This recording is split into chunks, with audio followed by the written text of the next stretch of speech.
What's up, AfterBuzzers? It's another episode of Are You the One? I'm excited. Are you excited? Because I want to know what's going on with John and Julie. We're going to find out next. Let's get it. You're tuning into the destination for TV superfan discussion, AfterBuzz TV. And now, let the buzz begin. Oh, I've never heard this song before. What? It's good. Rihanna, son? What?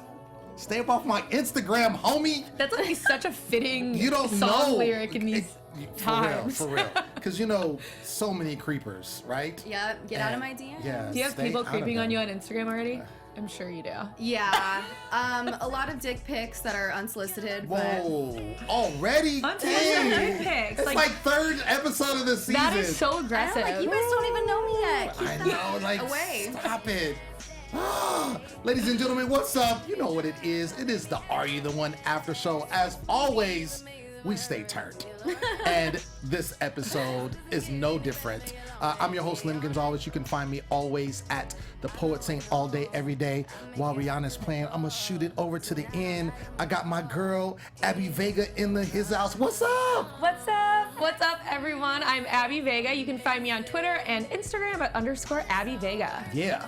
And ladies and gentlemen, I told you last week that every single episode of this after show, we will have a special guest. And today is no different. Today, ladies and gentlemen, we have the one and only Victoria Wyatt in the house. What's up, guys? I'm so excited to be here. Let's get into this episode. It's a good one. Yeah, look at her. She's a pro already. She's like, let's go. Oh, I'm ready to talk It's a about good some one. things. It's a good one. I'm ready to talk about some things.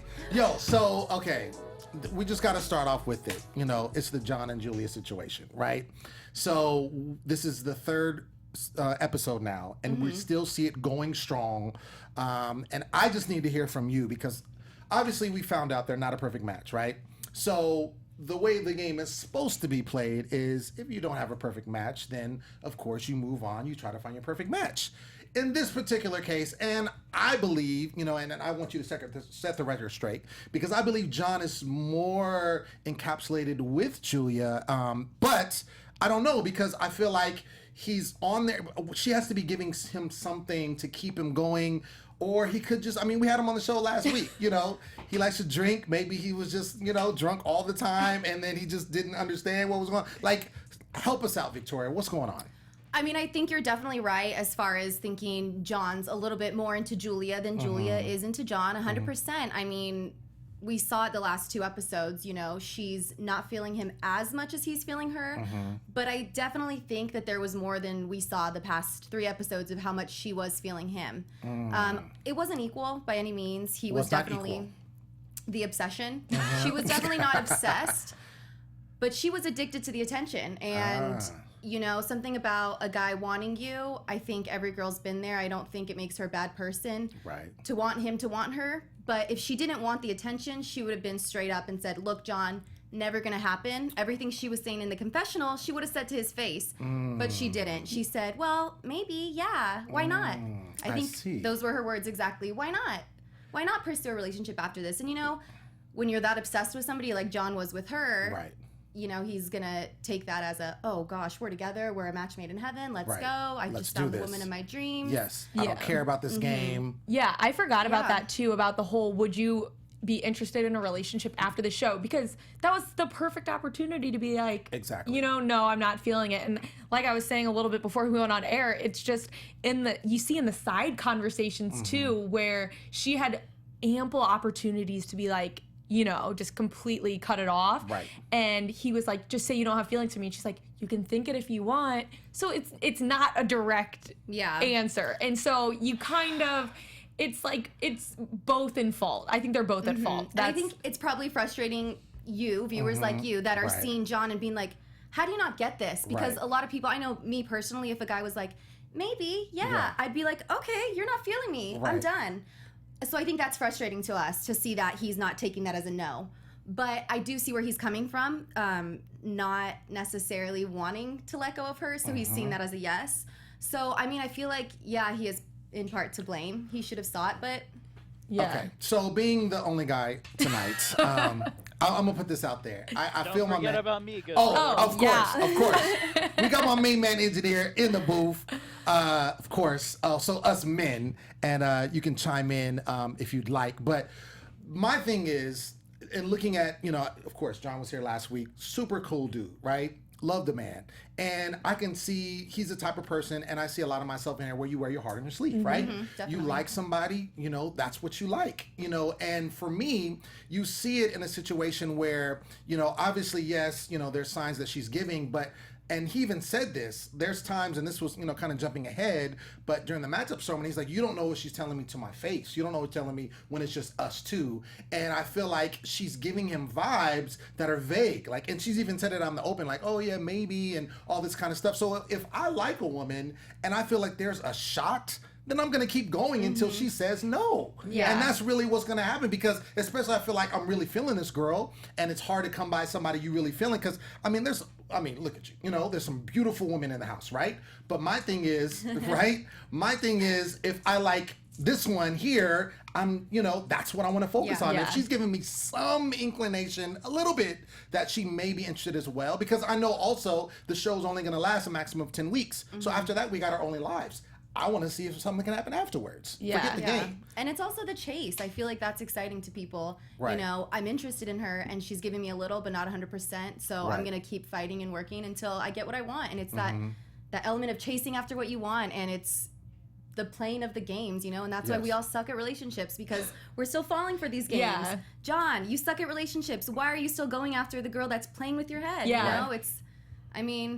It was shitty situation. And definitely in this situation too. Well, another thing that I think we forget is that everyone thought Emma was crazy when she said, you don't see what he's telling me behind closed doors. That's what I'm saying. So in a way, it's like he's getting exactly what he was giving to Emma. We haven't seen much of the Emma John thing play out in the last episode. Correct. But so you're saying payback though? Not payback, because I totally understand where he's coming from, because you're in this weird situation where you're gonna fall for someone quick. It's like 1 to 100. You're living with them all the time. So if you really like someone and they're giving you the slightest bit that they like you back, you're gonna hold on to that. But then at the same time, it's true that he was doing the same thing to someone else. So it's I don't know. True. You forget about that. And Emma tried to say that, and everyone thought she was crazy because she was like crying and emotional. That's true. But John cries and I don't know. Right. Sorry, John. We love John. John was great. John was great. Okay. I just want to get another point of view. Our gracious engineer, what do you think? How do you think this play in being the other man in this situation? What's cracking? I think if you feel like, because I've been in relationships with people that started out as friends. And at the time, it was like, no, I kind of just like you as a friend. But I was like, okay, cool, let's play it like this way. And eventually, maybe it'll become more than that. So if that was the mindset, it's okay. But, like, to just keep pressuring her or just be like, no, what's up? And, like, bugging them, that's the furthest thing you want to do. True. Because that's just going to be like, God, this guy's so annoying. And then they tell all their girlfriends that you're so annoying. Right. And then you're stuck with your hand. Exactly. It happens. Stuck with your.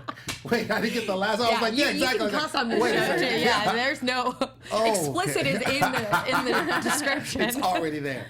So okay, so I feel like it's gonna play out more. We'll see, but I want to get more into the episode. We see the guys kind of dress up in drag. Asaph is hilarious. This dude is a character.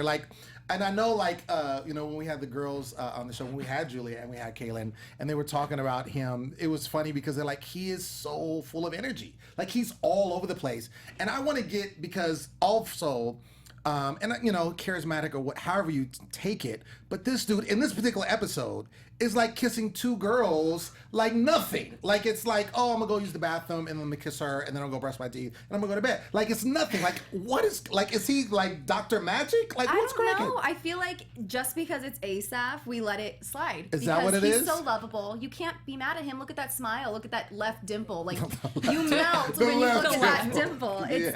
I don't know. It's just, there's something about him. He has a very short attention span, and he's got this. We did tell that. Yeah, he's got this childlike wonder to him that you feel like you almost can't fault him because you consider him like a kid brother, even when you want to make out with him. That sounds really gross, but it does. I don't know. There's just something about him. I don't know if it's the foreign accent or the 6-pack or the short swim trunks, but Yeah, I don't know. I feel like he could just do no wrong to any of the girls in the house. He's very beautiful, clearly. But it's so interesting because it's so true. He can say and do whatever he wants. And if any other guy, I feel like, in the house said or did these things, they'd be like, what? Yeah. Like, he straight up goes to Tori, he's like, can I grab your ass? And she was just like, yeah. Like, I'm sorry, if a guy asked me, can I grab your ass? I'd be like, what? Like, that is so weird. Right. But anything he says, it seems that everyone's just kind of like, whatever. I'm like, go ahead. Because I think a part of it too, though, is that he is just so straightforward and honest about it. He's very open about what he wants to do. So you feel like there's no manipulation, or there's nothing behind it. It is what it is. From what they've shown, like, who knows if he's having these conversations with girls behind making them think that they feel a certain way. But with Francesca, he seemed to be very honest. Like, I'm looking at you more of a sister type, and I don't know. It seems like he's just being straightforward. He's just being himself. I could be wrong, but I mean, I think that might be the appeal, is that he is being himself, and I don't think he can be anybody else. Whereas sometimes, and I think just in normal, and it goes both ways with women and women, but when you're trying to get to know somebody, you put on the best foot forward, right? You don't always show your true colors until maybe later on, because you don't want to scare them off, or you're just trying to hide or what have you, to get to know this person. And I think with him, because he just lays it out on the table, it's like, this is it. So if you like me, then you're going to get this 100% of the time. So, I mean, that could be it. Maybe that is the appeal. Let's get into the challenge. So, it was titled, Put These Dogs on a Leash. They have the best titles. I know. It's so funny. This is like, what? Dogs? Okay, whatever. And so the premise is the guys have to get questions right about the girl that they're particularly picking, that they want. And then if they get it wrong, then that particular leash is too short, and they got to go in and answer the question right. And Tyler was gunning for you at this particular time. At this time right now, how are you feeling about Tyler? I mean, I think you guys saw week 1, everything he said and did and how he handled it. And I think the entire house just kind of took a step back from Tyler. Right. And, you know, I don't know, I guess he wasn't in the best position. And I kind of wanted to see past that because I don't know if I necessarily wanted him to be my match at this point, but my logical side was thinking he might be, you know, he's a really deep guy. He's got a really good heart deep down, and he's got this hard exterior that he wants people to fight past in order to see the real him. And I was like, you know what? I'm really similar. So he might be my match. And we talked about it, and that's why we had sat together last week. So I think we were still continuing this idea of, okay, maybe we could be a match. But after this challenge, that was completely shattered, and we realized it's like, no, we are not a match. Not happening. Well, he thought that you weren't in long relationships. Yeah, and he was kind of right. My longest relationship was 9 months, so I'm not a long-term relationship girl usually, but it wasn't less than 6 months. Like, come on.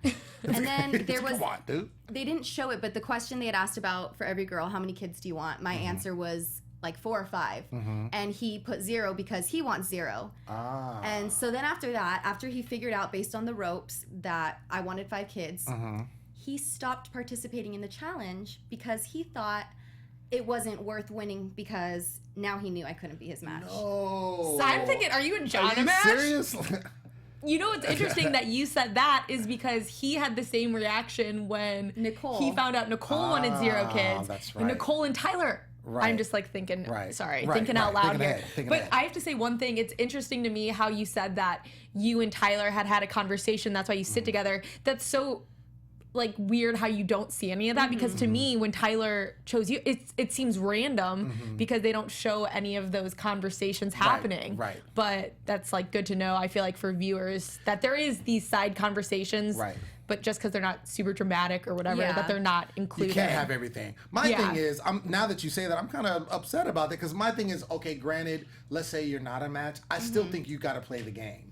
Because you don't know for sure. You never know for sure until the truth booth says no, or you get a blackout and then everybody that was paired together or not. That's the only way you know for sure. Because we know instinct doesn't always work. Because how many times have you liked somebody, or you've seen the show of previous seasons where they like somebody a lot and they're not a match? So, or vice versa, they are matches and they're like, wow, I didn't even really get to know you. I don't really know a lot about you, but they are matches. So I think he should have still continued, and then to go on a date with you, Exactly. I was like, even if we're not a match, get me out of this house. Let's have fun. Gosh. Yeah, because I mean, at this point they didn't talk much about it, but did anyone think Julia and Cam no one was really like gunning that they were a match, and they still got to go have a fun date. Yeah, so it's like at this point, right. as long as there's a couple in there that people are confident to send in, you might as well try. I mean, like I said, especially because it is so early at this point, you got to exhaust all your options. So I have to say, kid thing seems like a big thing though. What's that?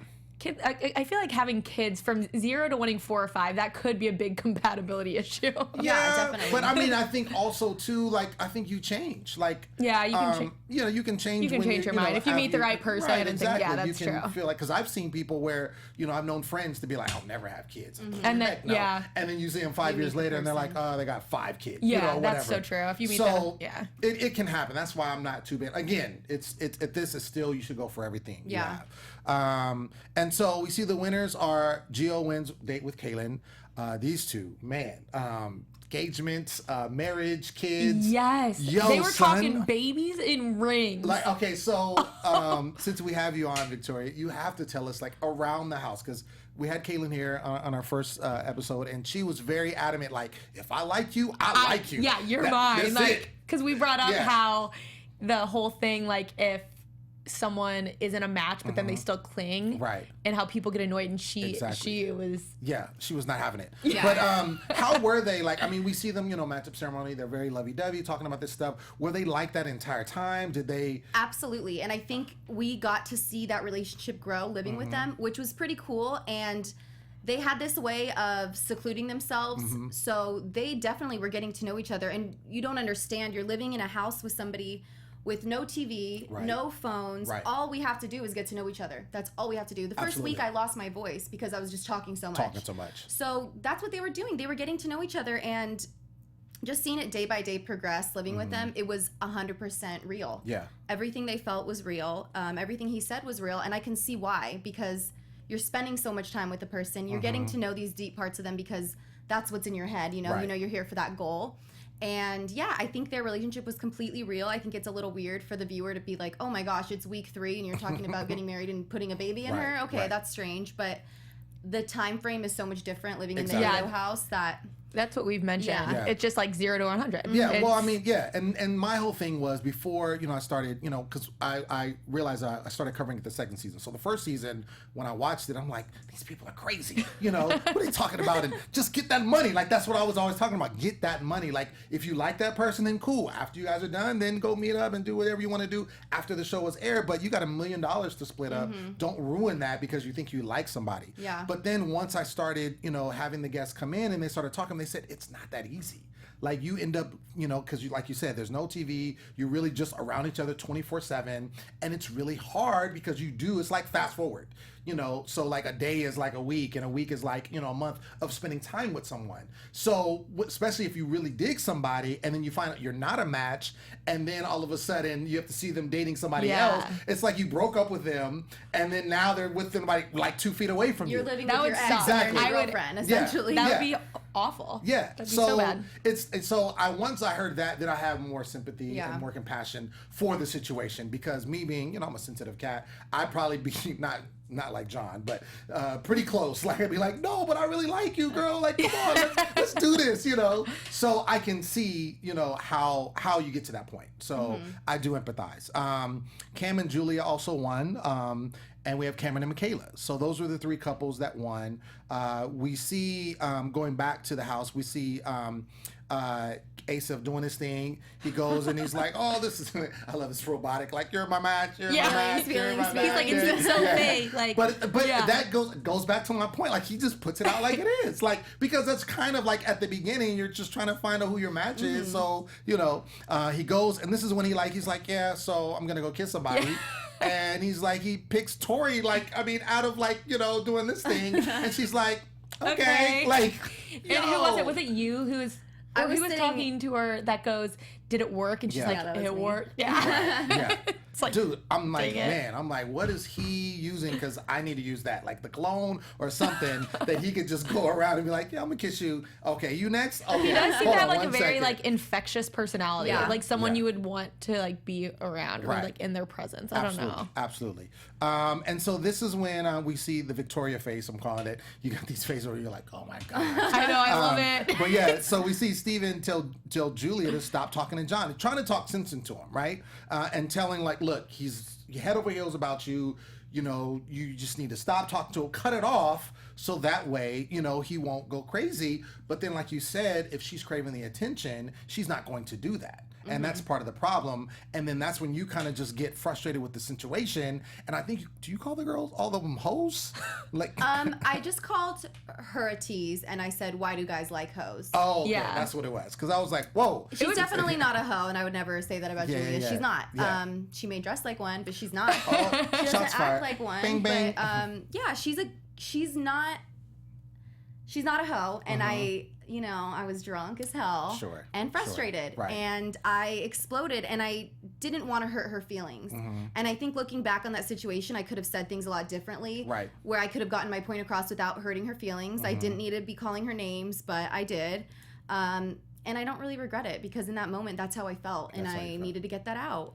Seeing somebody that I know could be my match, that I know is not her match. Right. And at this point in the game, I'm not connecting with anybody. And I'm bitter.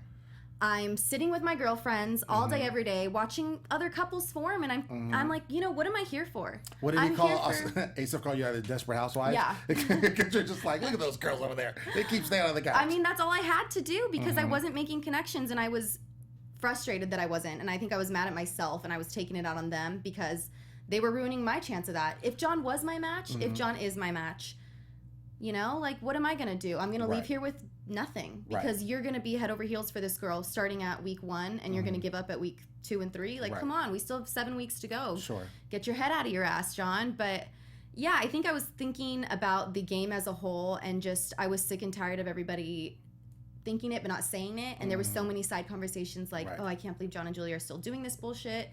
So finally I just exploded, and something had to be said. Yeah. Camille did the same thing later. And even besides you two saying something out loud, like in that way, I feel like there were so many, just like when you're just talking, the interviews happening, people were saying, everyone was saying it. And you almost forget too about the whole, you see that whole relationship, and it's kind of like annoying, but then you do forget about how like the other girls would feel when you see a guy that maybe you're attracted to, and you think that there could be something there, but when they're hung up on someone else, that'd be so frustrating. No, and like you said, and it makes sense. I mean, it made sense for you to blow up anyway, but it also makes more sense with the fact that not only is this a frustrating situation, but you don't have any connections right now, and you're like thinking like, first of all, I want to make a match because I want to win this game, but two, I think also you see couples form, and there's a sense of like, I want to have a couple too. I want to find somebody that I can vibe with, and because everybody is there because they're single, and maybe they've had a hard time finding somebody, or however the case is. But the bottom line is, if you see that, you want that too. So I can understand you blowing up and being like, yo, this is crazy. Stop it, and let's get your mind right. Especially because she was telling us how uninterested in him she was. So I'm like, you know what? I'm not really that interested in him, but I could be. Right. But that's never going to happen. That opportunity is not going to present itself because you can't stop flirting with him. So can you please just do me and all the other girls a favor and just stop talking to each other? Right. Just leave him alone. Yeah. Leave him alone. So we see the date, and they end up going on these little scuba machine things. Yeah, those looked so cool. Those look super dope. And so we get a side of Michaela that I hadn't seen yet, and she's talking to Cameron, and she's basically, giving her heart, just talking about her story, about her mother, the things that she's dealt with. And I think he's looking at her like, wow, this is really cool that, able to do this. And I think that is dope with these dates, that we can see that's where they get to open up. Because basically you're, by yourselves, you can talk freely. You don't have to worry about outside, people, find out what you're talking about, but you get to do that in a cool little setting. We also see Gia and Kaylin still going strong, talking about the L word, and I'm like, yo. Who's gonna say it first? Yeah, right. I'm like, I think they're both already thinking it, because they're talking. Because she's saying, like, I would say yes if he proposed. I'm like, okay, I'm pretty sure you guys both already love each other. It's okay. You can just look in their eyes. They both have this, like, sparkle when they look at each other, and it's come on, just say it already. Yeah, just I felt that way. Cameron and Michaela, I thought, were adorable too. Oh yeah, they seemed so like smitten with each other, and kind of, I don't know, the way they looked at each other. They just like, when they're talking, it's just them two, and I thought that was really sweet to see. Can you help us with going back to Cameron and Michaela? Were they like they weren't connected like right at the beginning? That happened a little bit later, correct? It was probably the beginning of the second week. I think they both went a few days, kind of exploring every option, and then they narrowed in on each other and we would talk about it in the house. I would ask her, Michaela,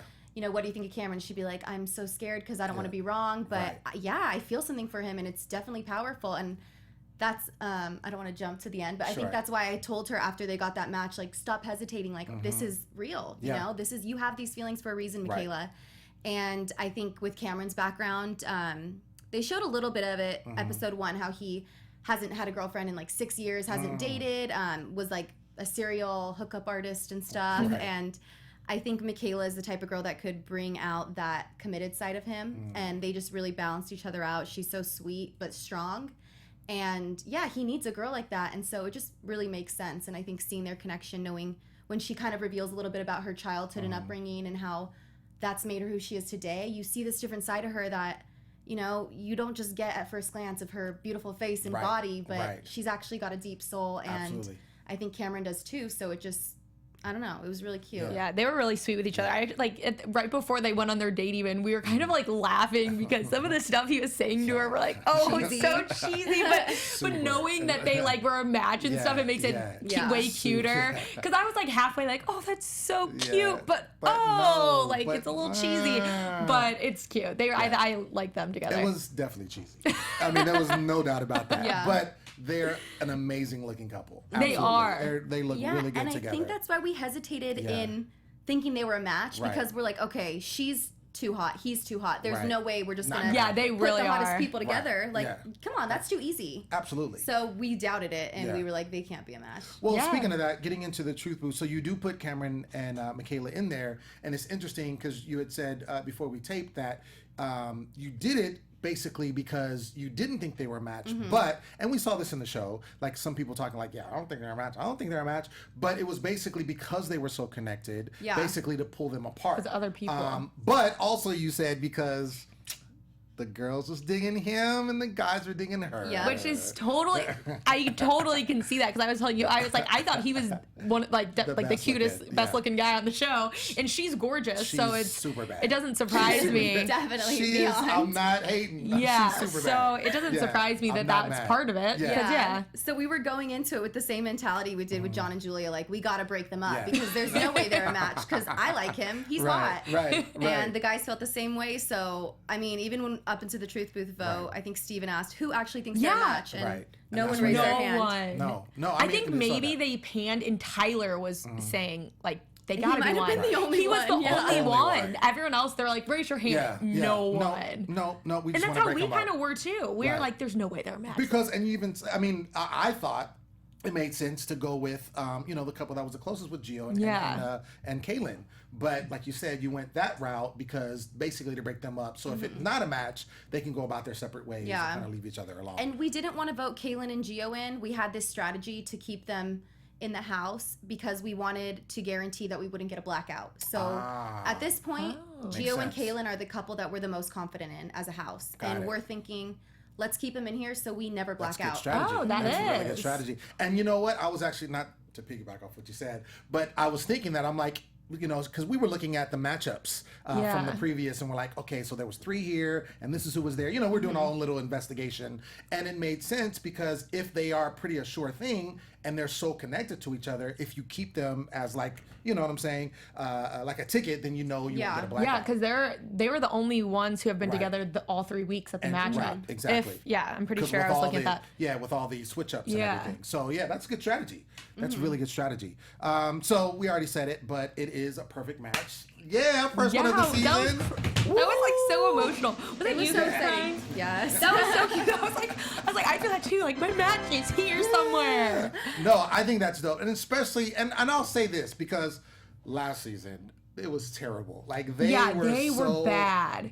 Like, they didn't match up well. So they had the blackout one time. They had like 2 matches per time. Like, it was really bad. Like, they didn't have their first like freaking perfect truth booth perfect match until like towards the end. Like, they were just bad. They pulled it off, but they were just bad the whole time.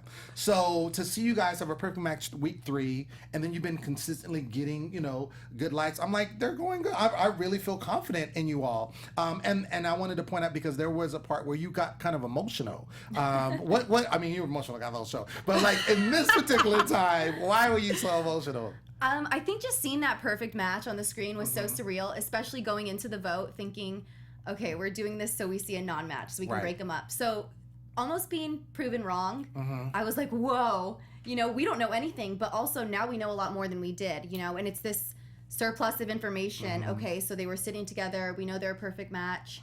And then just knowing them and knowing that their relationship was blossoming.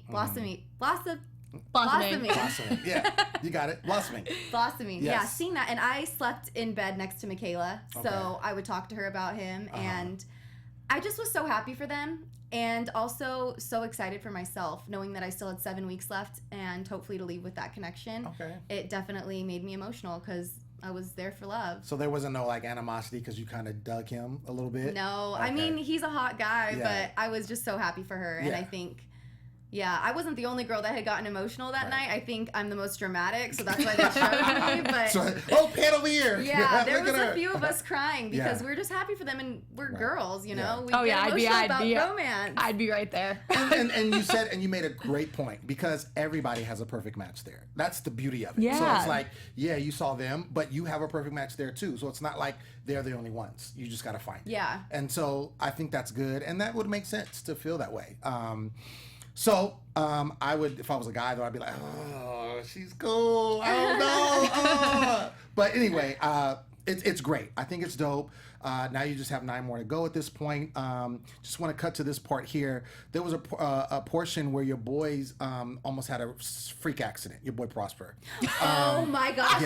Best moment of the season. That was so funny. I forgot about that. And it's Asaph again. Like he's all over the place. Like, can you sit down? I just want to tell him, like, Asaph, just sit down. Just sit down. Sit down right now and just be quiet. I forgot about this part. This was great. So I was like, when they stopped, he broke that glass, and I'm just like, I think everybody was just like, wait. What? And then, you know, of course, there's dramatic pause, and you're just like, is he okay? Is he okay? And he's like, okay, I'm good. Everybody's like, woo! Because as a man, it was scary. Super scary. First of all, I thought it was an inflatable beach ball. Yeah. I didn't even know that it was like glass. A glass ball. So we had these decorations around the house that were just glass balls. It was a lamp. So you could remove the lamp part. And so he taped that to himself, knowing that it weighs about 2.5 pounds. And yeah, it just was an accident waiting to happen. You know, a glass ball over your... And it was so scary because he had came out in these blacked out sunglasses and a Bane like gas mask that he uses to work out. Right. So we couldn't see any expression on his face. So when that shattered on his dick, we didn't know what was going on here. So we didn't know if he was badly hurt, if he was freaking out. We couldn't see anything. I loved his little comment. He's like, that could have changed my life forever. Yo, exactly. That is crazy. Like, and then I'm like, I would have been mad at Asaph. It's like he was playing with it. It wasn't like an accident where he bumped into something. Like Asaph was really like, oh, let me play the drums. Ding, ding, ding, ding, ding, ding. Like he was being hyper, like he always is, and then it breaks. So I'm just like, yo, son. There was shards of glass and slices of dick on the floor. I'm like choking from laughing. As he walked away. Yeah. So yeah, I guess the guys were pulling out glass in the shower after. Really? Yeah, it did cut him up a little. Oh, it did cut him. Yeah. Oh, so he did get cut. Not bad. But there was a little glass. It didn't cut it off. That's all that matters, right? Little Prosper is good and thriving. Let me just say that. Oh, dang. That was funny. I forgot about that part. I didn't know, but he. Ooh. Yeah, I would have glad you're okay, Prosper. Yeah, I'm glad he's okay too. Yeah, but that man, Ace, I would have had some word. Been like, you are crazy. We do see the John and Julia situation pop up again, and that's when Camille goes off. She does, one of yours. She takes the reins and it's like, okay, y'all, this is stupid. And then we see Asaph make out with Camille, and then that's when he calls you guys the Desperate Housewives. Did you take offense to that at all? No. Or would you just like at that point, and probably all season, I think that was kind of our role, us 3 girls. We're just talking on the couch because none of the guys liked us, so why not? What? That's so stupid. Crazy. Oh, these guys. Oh, shake my fist at you. All right, so we get to the matchup, and so it's ladies' night, and it starts off with Francesca, and she picks Morgan, and so then we have Camille, and then he picks Asaph, and so which I was like, okay, he clearly had a bigger, or stronger connection, I should say, with Tori, but Camille, of course. Yeah. Excuse me. Bless you. I was coming. It was like, oh no, not yet. But I think she just kind of like, well, I have a match too, and it's one of those things where you still don't know. Yeah. You still don't know, and she felt like there was a connection. They did have that little kiss. You know, she's feeling him, so why not pick him? If it's my turn, I'm gonna pick him. And so Tori wasn't too pleased about that, you know, and Asaph did say, he's like, hey, I do have stronger feelings, and she's just like, well, I picked you, so there it is, until we find out. So I think she handled it good, because a lot of times people are like, what, and it gets into this big argument and fight and, you know, all of that. He also did go for Camille during the challenge. Yeah. So I feel like she was justified in picking him. No, Yeah, I wasn't mad at all. Oh yeah. I wasn't mad. Yeah. It wasn't a situation like it wasn't like a dramatic thing. Yeah, exactly. And so then we see Nicole picking Cam. Tori ends up going with Steven. And then we have Victoria, who picks John. And that's when John and Steven go at it. And there's the Victoria face again, several times. So you're sitting there, right? First of all, what was your strategy in picking John? I really thought he could be my match. Okay. Just getting to know him, and I mean, he's explosive, but so am I. Right. And I think he just needed someone to kind of bring him back down to earth. And we didn't have a romance, but I thought, you know, on paper we could be a match, so I should pick him. Right. And it was, I mean, it got really heated at some point in time. John threatened Steven. He said, you know, if you call, you know, any of these girls a bitch, then I'm going to come at you, and I'm going to lay hands on you. It's not, you know, disrespectful. And, you know, Steven's just like, well, what's, you know, of course he's going to, you know, defend himself. Well, yo, come at me or whatever. And I think, you know, John was more so, I don't know if it was necessarily, in my opinion, I don't know if it's what he said, but it was the fact that he was just still frustrated about the Julia. That's what I took it as too. It's kind of, and kind of like almost like I'm going to show Julia how much I care about it. Because he could have pulled Steven aside when it happened. I don't know when this even happened, but could have said something then, but it was just like this public declaration that like I'm going to defend. And I love you, and you're just like, can we just put our hands down, please? Yeah, I was like, this is my like lock-in. Can we just finish this now? Thank you. Yeah, I love that. Let me go sit back down. And so then we have Emma and Prosper, which I kind of like. I'm just saying. I just can real see quick, that. I like that. Kaylin, of course, Gio, Alyssa and Sam, and they kiss. Oh, I'm like, finally, Sam showing some action. And Alyssa was digging it. And then we have Tyler and Julia. And so, 4 matches outside of the one perfect one. So 3 new matches, which I think is great. I think it's great. You guys are doing a good job. Right before we wrap, I want to get into predictions, and then we're going to go from there. And now, your AfterBuzz. It's intense for the predictions. Okay, so I'm gonna start with Victoria, who wins. No, just joking. Just like, all right. So, Abby. Yes. What are you thinking? Okay, I was telling you that I think that I can see Emma and Prosper. I don't know why. And then now after like doing like the connect the dots after the game, I was thinking you and John could possibly be a match. Okay. I don't know. And then I really do think that Nicole and Tyler are a match. That first episode, their conversation they had seemed to be very real, and they seemed to be opening up to each other a lot, but it got kind of jaded by the whole little asking Francesca to the room or whatever. Sure. So, but I think that they need to try to rematch. I think Tyler needs to kind of like prove himself or something and show that he really is a good guy. Because I think you said that he is, and then Kaylin and Julia both said too that he was the oldest. He is a very smart guy, but they said he had trouble kind of communicating things sometimes. So I think he needs to kind of maybe step up his game and kind of get back in there with Nicole, because you don't see either of them really much at all. Right. So I'm thinking that they might be, but that's all I've got right now. I'm gonna agree with you mostly. I do like you and John as a match. And I think if he can pull away from Julia, you know, and kind of get to know you, maybe there's something there. So, but I do like that because of our conversation of kind of, you know, playing the role and seeing who matched up with you. I now think Kaylin and Gio could be a match.